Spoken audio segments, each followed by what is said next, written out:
here we go again with another popcorn ceiling removal. We're prepping all the vents right now.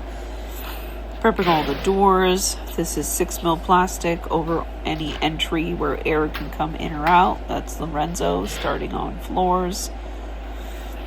Windows get covered. Floors get covered with 2 layers of 6mm. This happens throughout the entire house. Prepping fireplaces.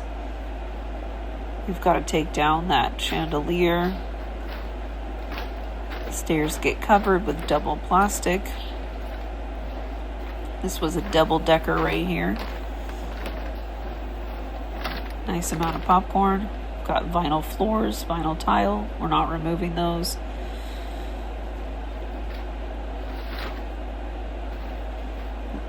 Beautiful shag carpet, which has vinyl tiles underneath, but those are staying.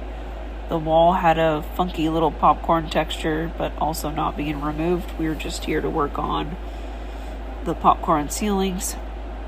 In basements, it's usually a little bit harder to remove them.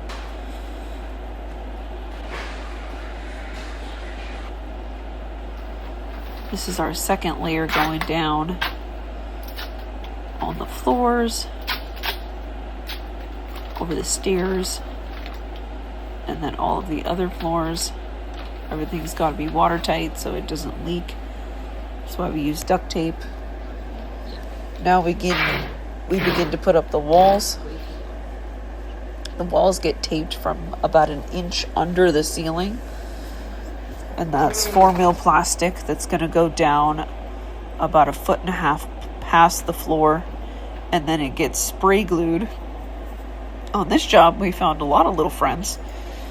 A lot of the jumping spiders decided to crawl up to us. That's always cool. This is the 4mm. As you can see, it goes down about 1 foot, sometimes 1.5 feet, depending on the height of the ceiling, and then it gets spray glued to that layer on the floor. This creates a watertight containment. We've got to cover those stairs.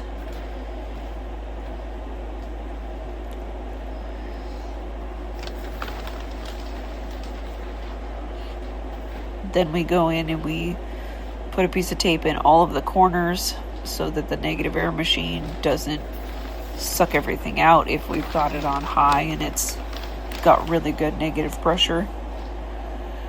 This ceiling had a lot of sparkles in it, and it was a pretty easy removal. The basement was a little bit more difficult just because it did not have sparkles and it was painted, which is typical with basements. They're always kind of harder. Then we move into the finished product here after removal, and it turned out to be kind of good, actually.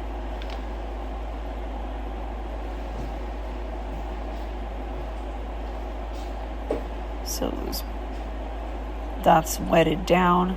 That room didn't take on water very well. And then this is after product. And then the painter will come in, most likely do a full mud on those ceilings. And then do a prime and a paint. It's got to do a little patchwork right there. Probably cut out the drywall, repair it. This was the base.